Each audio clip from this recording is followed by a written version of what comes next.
مکے کے اندر ایک میلہ لگتا تھا مکے میں، کافروں کا میلہ۔ میلے آج بھی لگتے ہیں مزاروں پہ، لگتے نہیں لگتے؟ بولے ان والے میاں کا عرس ہے، انہیں عرس مت کہو، میلے ہی کہو، میلے۔ اچھا مجھے یہ بتاؤ، جن میاں کا عرس ہوتا ہے اور وہاں ناچ رہی ہیں، بالکل جیسے یہاں مزار ہے اور وہاں ناچ گانا چل رہا ہے، تو وہ میاں ہوتے ہوں گے قبر میں؟ نہیں، تو چلے ہی جاتے ہوں گے، بولے لو کرتے رہو، میں تو جا رہی ہوں کہیں اور کو۔ ارے بتاؤ یار، یا تو وہ پلٹ دیں گے تختے کو، ایسا کر نہیں سکتے کیونکہ اللہ کے ولیوں کی یہ شان نہیں ہوتی ہے۔ اب لوگ کہتے ہیں نا، سوال اٹھا دیتے ہیں، بولے آج ہم ناچ گانا ہوتا تو میاں کیوں نہ پلٹ دیتے؟ میاں پلٹ دے کرنا وہ ناچ گانے کے اسٹیج کو اور یہ ساری خرافاتوں کو جو کرواتے ہیں، ٹھیک ہے نا؟ نہیں، تمہیں اس کا حساب دینا پڑے گا۔ اب عورتیں جا رہی ہیں، ایسا لگتا کہ جیسے ساری دنیا کا سامان یہی ملے گا عورتوں کو بھی، جیسے مارکیٹ بند رہی ہے پورے سال تک، ایک سال میں میلہ آیا اب سب یہیں سے خریدے گی، سارا سامان وہاں سے ہی خریدے گی۔ اب پھر عورتوں کے چکر میں عورتیں مرد سب خلط ملط وہاں جا کر کے ہو رہے۔ تو یہ عرس نہیں ہے، یہ میلے ہیں، ٹھیک ہے نا؟ عرس کسے کہا جاتا ہے؟ جیسے کسی کا عرس ہے، کسی اللہ کے ولی کا، شیرنی لے کر کے آؤ اور وہ لا کر کے رکھو، فاتحہ خوانی کرو اور اللہ کے اس ولی کو ثواب پہنچا دو، عرس ہو گیا، بات ختم۔ یہ حساب تمہارے کی، یہ میلوں کا، یہ جھولوں کا، یہ حلوہ پرانٹھے کا، یہ ناچ گانے کا، یہ BCR کا، یہ ڈانس پارٹی کا، یہ ساری چیزوں کا اللہ کے ولیوں سے کوئی تعلق نہیں ہے، نہ میلوں نہ ان کا عرسوں سے کوئی تعلق ہے۔ یہ تو سجادہ نشینوں نے اپنے کھانے پینے کا انتظام کر رکھا، اور اب تو میاں بھی نرے ہو گئے، میاں کی تعداد بھی بہت، ہر گاؤں میں میاں ہے، ہر گاؤں میں میاں ہے، جس کی کئی روزی روٹی نہ چلتی وہ میاں بن کے بیٹھ جاؤ، میاں بن کے بیٹھ جاؤ، بولو ہوتا نہیں ہوتا ایسا؟ ہر گاؤں میں 2-4 میاں ملیں گے تمہیں، 2-4 اس کے خادم بھی ملیں گے، کام ان کا یہی ہے، لوٹنا، لوٹ پاٹ کرنا۔ اور اگر مسجد کا امام، سیدھا سادہ بیچارہ مسجد کا کوئی امام اگر تعویذ بنا کر کے دے دے کسی کو مقتدی کو، تو وہ تو اسے اثر بھی نہ کرتا، اسے بھی وہی اثر کر رہا ہے تو جاہل میاں سے لے کے آ رہا ہو، کیونکہ 5,000 جا رہے ہیں نا جیب سے۔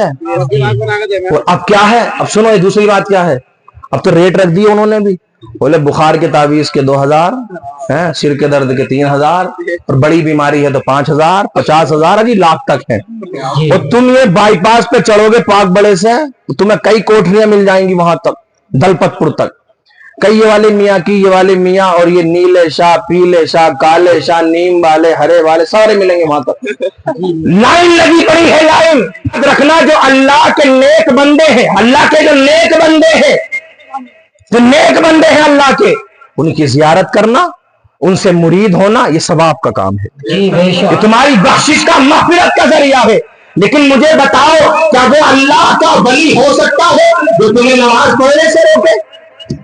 مجھے بتاؤ جو خود نماز نہ پڑھتا ہو، جو خود نماز کے قریب نہ ہو۔ اور ایک ہمارے گاؤں میں آ گیا تھا، ٹھیک ہے، وہ آتے رہے، اب لوگوں نے پکڑ لیا، بولے میاں تو نماز ہی نہ پڑھتے۔ بولے میاں نماز نہ پڑھتے ہو تم؟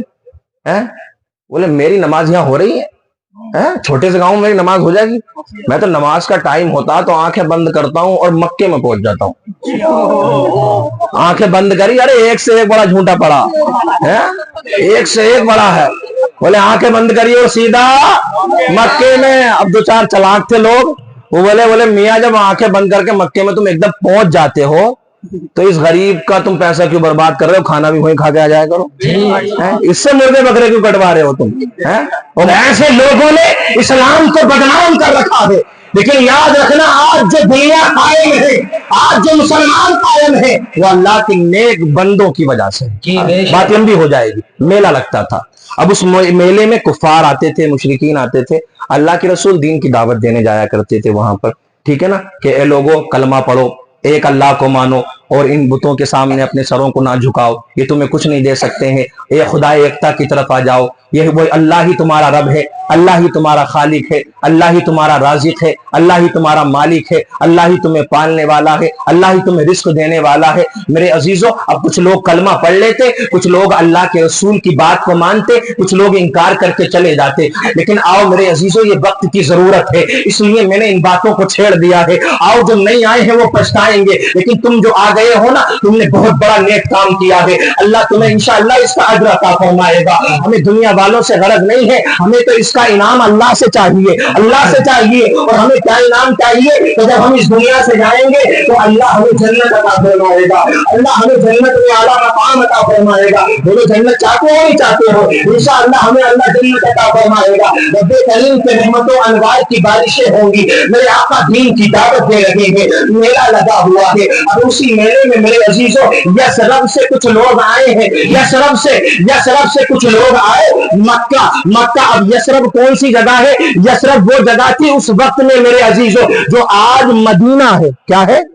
جو آج مدینہ ہے. وہ مدینہ کیسے بنی؟ رسول صلی اللہ تعالیٰ علیہ وسلم کے قدم یثرب کی زمین پر پڑ گئے, اس زمین کو مدینہ بننے کا شرف حاصل ہو گیا. میرے آقا جہاں جاتے وہ جگہ مدینہ بن جاتی, میرے آقا قدم جہاں رکھتے وہ جگہ مدینہ بن جاتی. اور آج بھی ہوئے زمین پر سب سے زیادہ افضل, سب سے زیادہ پاکیزہ, سب سے زیادہ بہترین اگر کوئی جگہ ہو تو وہ جگہ ہے جہاں میرے آقا کریم صلی اللہ تعالیٰ علیہ وسلم کا روزہ بنا ہوا ہے. آؤ میرے عزیزوں, یثرب سے کچھ لوگ آئے, میرے آقا دین کی دعوت دے رہے ہیں. ان لوگوں نے دیکھا کہ یار یہ کون شخص ہے کہ جو دیکھنے میں اتنا خوبصورت لگ رہا ہے. اب آؤ, اللہ نے اپنے حبیب کو بے مثل و بے مثال پیدا فرمایا, اتنا خوبصورت, اتنا حسن و جمال والا نہ کوئی آیا ہے نہ قیامت تک کوئی آئے گا. اللہ نے اپنے حبیب کو بے مثل و بے مثال بنایا. میرے آقا کی وہ شان تھی کہ نبی کے چہرے کو دیکھ کر لوگ کلمہ پڑھ لیا کرتے تھے,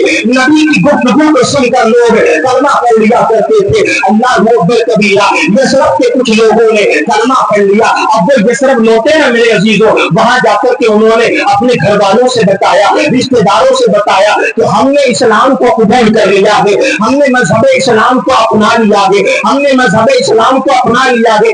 آج لوگ کہہ رہے ہیں مسلمان کم ہو رہے ہیں, مسلمانوں کی تعداد کم ہو رہی ہے, لیکن آؤ مسلمان کم نہیں ہو رہے ہیں بلکہ ساری دنیا کے اندر آج بھی سب سے زیادہ تیزی سے پھیلنے والا اگر کوئی مذہب ہے تو وہ مذہب اسلام ہے, وہ ہمارا مذہب ہے, ہمارا مذہب. آؤ گوگل پر سرچ کرو, آپ کو پتا چلے گا Islam is the fastest growing religion in the world. دنیا کے اندر سب سے زیادہ تیزی سے پھیلنے والا اگر کوئی ریلیجن ہے, اگر کوئی مذہب ہے تو وہ مذہب اسلام ہے. اب وہ لوگ گئے نا, انہوں نے اپنے گھر والوں کو بتایا, اگلے سال پھر میلہ لگتا ہے, پھر لوگ آئے, انہوں نے میرے عزیزوں وہی منظر دیکھا جو ان کے رشتے داروں نے بتایا تھا, ان کے گھر والوں نے بتایا تھا. ابھی سال 72 لوگ یثرب سے آئے تھے. بولو کتنے لوگ؟ 72 لوگ یثرب سے آئے تھے. انہوں نے نبی کو دیکھا اور دیکھ کر کے ایک ساتھ سب لوگوں نے مل کر اللہ کے رسول کے ہاتھ میں اپنا ہاتھ دیا, کلمہ پڑا اور مسلمان ہو گئے. غور کرو, بس آخری بات, کلمہ پڑا مسلمان ہو گئے, کلمہ پڑا مسلمان ہو گئے. آج بڑی محنت لگ جائے گی کسی کو مسلمان کرنے میں, کیونکہ آج تو مسلمان کی پہچان نہیں ہو رہی ہے کہ یہ مسلمان ہے یا غیر مسلم ہے. ہو رہی ہے پہچان, ٹھیک ہے نا, پہچان ہی نہیں ہو پاتی. اچھا جہاں گاؤں میں دونوں قومیں برابر ہیں تو وہاں تو پتہ ہی نہیں چلتا, کیونکہ دیکھو داڑھی غیر مسلم کے بھی نہیں ہوتی, ہمارے بھی نہیں ہوتی. اللہ ہم سب کو نیک عمل کی توفیق عطا فرمائے. اپنی پہچان بناؤ یار, اپنی پہچان بناؤ. اپنی پہچان تم کھو دو گے نا, یاد رکھنا میرے عزیزوں. اور یہ چیز تو ایسی ہے کہ پھر یہ بتایا گیا, فرمایا گیا کہ جس کے چہرے پر داڑھی نہیں ہوگی نا تو قبر کے اندر اللہ کے رسول بھی اس سے اپنا چہرہ پھیر لیں گے. انہوں نے کلمہ پڑھ لیا نا, تھوڑی دیر ہوئی تھی کلمہ پڑھے ہوئے, تو اللہ کے رسول سے انہوں نے عرض کی, یا رسول اللہ ہم نے آپ کا کلمہ پڑھ لیا ہے, اب ہم یہ چاہتے ہیں یا رسول اللہ کہ آپ ہمارے ساتھ ہمارے شہر چلیں, ہم جہاں سے آئے ہیں یثرب چلیں, جو بعد میں چل کے مدینہ بنا. کہاں چلیں؟ یثرب چلیں, ٹھیک ہے نا. تو اللہ کے رسول سے کیا فرمایا, اب وہاں کچھ اور راز تھا. یا رسول اللہ ہم چاہتے ہیں کہ آپ ہمارے ساتھ میں یثرب چلیں, یثرب چلیں. میرے آقا نے ارشاد فرمایا, تم مجھے لے جانا چاہتے ہو, تمہیں معلوم ہے مجھے لے جانے کی قیمت کیا ہے. سنو, ابھی کوئی نمازیں نہیں پڑھنی تھی انہوں نے, اور دین کے بارے میں کچھ زیادہ جان نہیں لیا تھا. ابھی تھوڑی دیر ہی ہوئی تھی انہیں کلمہ پڑھے ہوئے, تھوڑی سی دیر ہی ہوئی تھی. اور وہ تھوڑی دیر والے کہ جنہوں نے ابھی کلمہ پڑھا ہے کس سے؟ اللہ کے رسول سے, اللہ کے رسول سے. اللہ کے رسول کو دیکھا, نہ نماز پڑھی نہ کوئی اور کام کیا, تو یاد رکھنا وہ بڑے سے بڑے غوث, بڑے سے بڑے قطب, بڑے سے بڑے ابدال سے وہ افضل ہیں. ہے؟ ہم پہ تو یہ اللہ کا شکر ہے کہ اس نے مسلمان کے گھر میں ہمیں پیدا کر دیا ہے، ورنہ وہ کسی کافر کے گھر میں ہی پیدا کر سکتا تھا. یہ ہم کیا کیا ہے کہ اللہ ہمیں مسلمان کے گھر میں ہی بھیجیے؟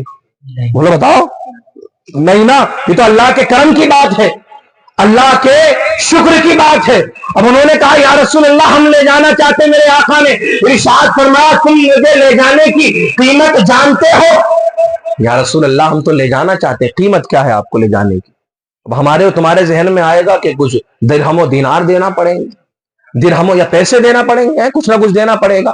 ٹھیک ہے یا رسول اللہ کیا قیمت ادا کرنی پڑے گی؟ اب آؤ توجہ رکھنا، توجہ. تم کہتے پریشانیاں آ رہی ہیں، مصیبتیں آ رہی ہیں. نانا میرے عزیز آؤ غور کرو، غور صحابہ کی تاریخ کو پڑھ کر کے دیکھو. انشاءاللہ العزیز تمہارے اندر بھی ایمانی جذبہ پیدا ہو جائے گا، ایمانی حرارت پیدا ہوگی ان صحابہ سے جو ابھی چند گھنٹے پہلے ہی صحابہ بنے تھے، چند گھنٹے پہلے ہی جنہوں نے کلمہ پڑھا تھا. وہ کہنے لگے یا رسول اللہ ہم آپ کو لے جانا چاہتے ہیں. میرے آقا نے ارشاد فرمایا تمہیں معلوم ہے مجھے لے جانے کی قیمت کیا ہے؟ مجھے لے جانے کی قیمت کیا ہے؟ یا رسول اللہ ہم آپ کو لے جانا چاہتے ہیں، قیمت ہم ادا کر دیں گے. میرے آقا فرماتے ہیں پہلے سن لو، اگر تم مجھے لے جانا چاہتے ہو اور تم نے اب کلمہ پڑھ لیا ہے، تم مسلمان ہو گئے ہو، تم نے اللہ کو مان لیا ہے، اب یہ نہ سوچنا بات ختم ہو جائے گی. نہ اب تمہیں امتحان دینے پڑیں گے، اب تمہاری آزمائشیں آئیں گی، تم پر مصیبتوں کے پہاڑ ٹوٹیں گے. کبھی تمہیں ستایا جائے گا، کبھی تمہارے گھر والوں کو ستایا جائے گا، کبھی تمہارے اہل خانہ کو پریشان کیا جائے گا، کبھی تم پر ظلم و ستم کے پہاڑ ڈھائے جائیں گے. آؤ سلام ہے ان صحابہ کے جذبات کو، آؤ سلام ہے ان صحابہ کے جذبات کو. وہ کہتے ہیں، عرض کرتے ہیں یا رسول اللہ اگر آپ کی محبت میں ہمیں اپنی جان دینی پڑے تو ہم جان دے دیں گے. یا رسول اللہ اگر ہمیں اپنا گھر قربان کرنا پڑے تو ہم اپنا گھر قربان کر دیں گے. یا رسول اللہ اگر آپ کو لے جانے کی قیمت یہی ہے کہ ہم پر پریشانیاں آئیں گی تو پریشانیاں اٹھانا منظور ہے. یا رسول اللہ مصیبتیں اٹھانا منظور ہے، لیکن جب ہم نے کلمہ پڑھ لیا ہے، آپ کو مان لیا ہے، اللہ کو مان لیا ہے، اور ہم پریشانی سے نہیں ڈریں گے چاہے ہماری جان ہی کیوں نہ چلی جائے، چاہے ہماری پریشانیوں سے مت ڈرو اور جذبات کو قائم رکھو، اپنے ایمان پر قائم رہو.